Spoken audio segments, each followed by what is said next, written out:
No, of course not, Aelin said. Well, I said, just before I came to Iceland, we had a storm like that in Virginia, where I live. And do you know how many days they canceled school for my kids? Aelin's eyes were wide. How many? 7, I said. Their screams of disbelief echoed through the dark neighborhood. I think that is too many days, Emma said quite seriously. As the children chattered about this remarkable story, their parents took me aside. How do parents work? Regina asked me. How do you live? That was a good question. Even before the snowstorm, it had been a time of particular craziness in my house in Arlington, Virginia. My daughter Lyra, 10, and her little sister Harper, 8, were navigating more difficult schoolwork, more complicated friendships, and shifting personal identities.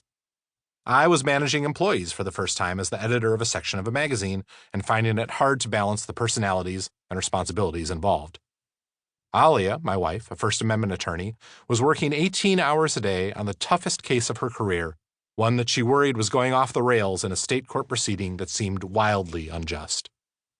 The stress of both our jobs, the sense of the general out-of-controlness of things, was bleeding ever more regularly into our home life. One night, a few months before my trip to Iceland, I'd been walking down the hallway to my bedroom when I saw that Lyra's light was still on. As usual, after putting our daughters to bed, I'd spent several hours at the kitchen table, chipping away at the infinite mountain of work, chugging Diet Coke, tweeting. Alia was holed up in the office downstairs, writing a brief. It was 11 o'clock, much later than I would expect Lyra still to be awake. I peeked into her room to find her sprawled across her bed, staring at the ceiling. She turned to me as the door opened, her eyes wide. Hi, sweetie, I said. What's up? Why aren't you asleep? She made a desperate gesture of overcapacity around her head. I can't turn it all off, she cried. I knew the feeling. After rubbing Lyra's back and singing to her and turning out her light, I too lay in bed staring at the ceiling. Had I finished all the work I needed to do? I remembered an email I'd intended to write, grabbed my phone off the bedside table, typed it, tapped send. Was Alia holding up? Could I be doing more to help her out? She was still downstairs. Did I remember to send in that form for Harper's school? When was the quarterly tax payment due? Did I forget to buy toilet paper? Why were my eyelids twitching like that? Maybe the Diet Coke wasn't helping things. Then came the snowstorm. 2 feet in one day, resulting in 7 days of missed school, a second unscheduled Christmas vacation for our kids. But not for us.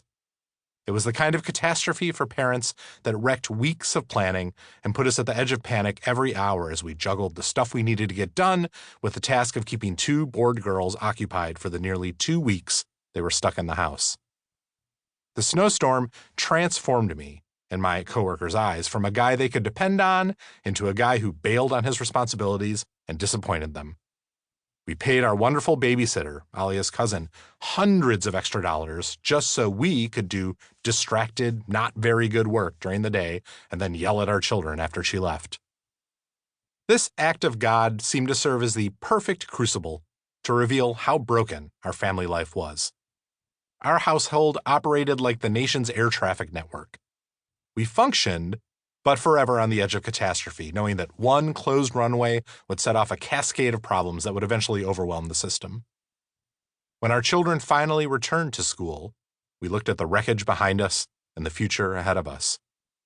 The all hours working, the concern about whether Lyra and Harper were happy, healthy, learning the most, getting the best. The certainty that somehow, despite all the advantages we were lucky enough to possess and pass on to them, we were fundamentally living the wrong life. It seemed to me nearly every day that we were doing being a family wrong. My children had wonderful opportunities, full schedules, and enriching experiences. Yet, working our days and nights away as we did, my wife and I rarely spent time with them, and the time I did spend with them often left us all anxious as I tried to connect through my own distraction and their complaints about screens they couldn't watch or shit I couldn't buy them. Of course, often they were loving